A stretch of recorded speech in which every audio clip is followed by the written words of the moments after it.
Hey, beautiful souls. Prayer Priestess Eleni here, transformation expert, on my continued commitment to provide you with content that's really going to help you live your best life. And today, a little more of a serious subject. I mean, I guess they're all serious subjects, right, when we're talking about our lives. But as far as our health goes, I'm a quantum healer, and I have seen incredible miracles in the course of my career.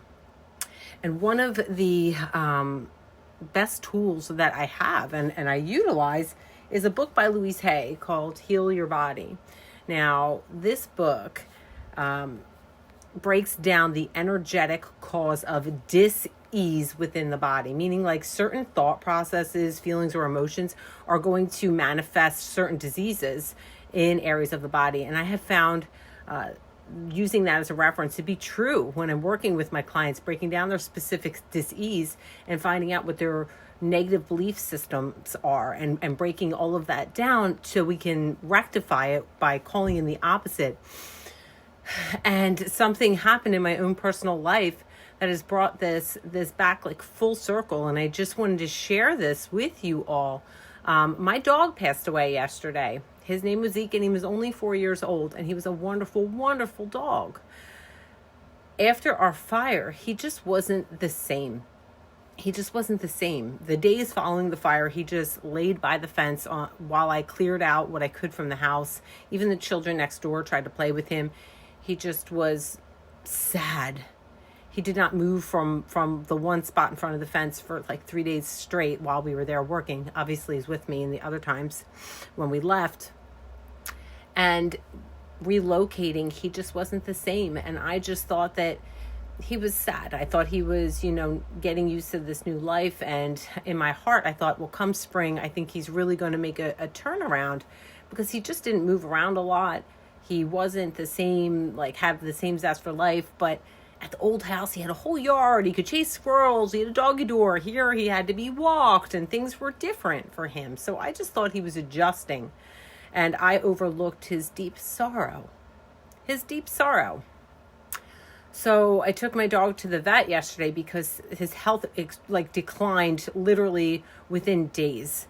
And I thought maybe he had some kind of a blockage. He had stopped eating. He just wasn't moving around. And we got there. I was shocked that they diagnosed him with diabetes and pancreatitis. In my mind, I was like, I've got to look that up in my book when I get home and see the root cause. And I've worked with diabetes before and helped people reverse that. And I knew it was, the cause was like deep, deep sorrow, loss of control, pancreatitis, loss of sweetness of life. And that's exactly what he had experienced. He watched his home burn. He watched it burn. The firefighter said he stood on the deck and watched the entire thing happen. So loss of sweetness, deep sorrow. For him, he was going through his own grieving, and me, processing my own things in my life and, making sure my daughter's well. I just kept thinking that the nicer weather would be his solution,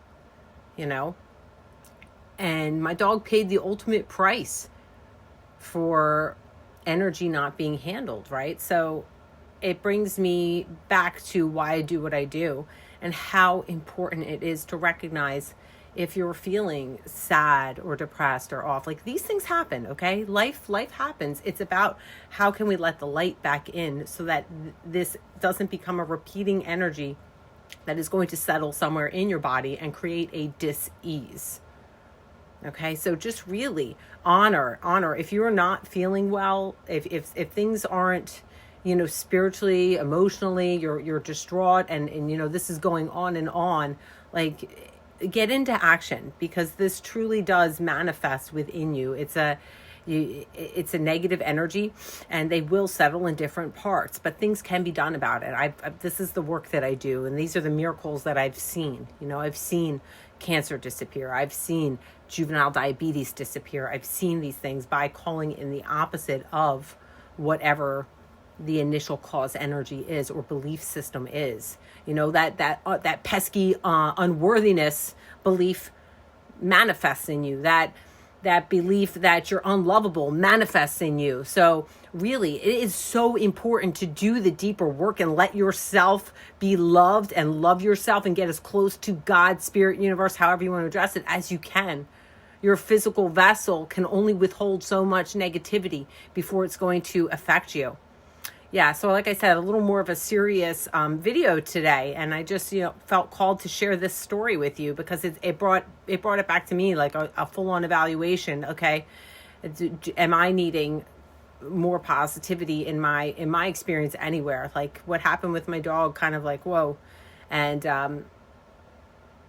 a gentle reminder of why I do the work that I do. So if this is something that's a challenge for you, or you're needing some help with getting negative energies and thought processes out of your body, check out my website. I offer a lot of different types of services, from energetic work where I just go in and we clear it out that way, or coaching, really getting in there and installing new beliefs. Because just because you believed something yesterday doesn't mean it's true today, doesn't mean it was ever true, and doesn't mean that it has to come with you. Okay?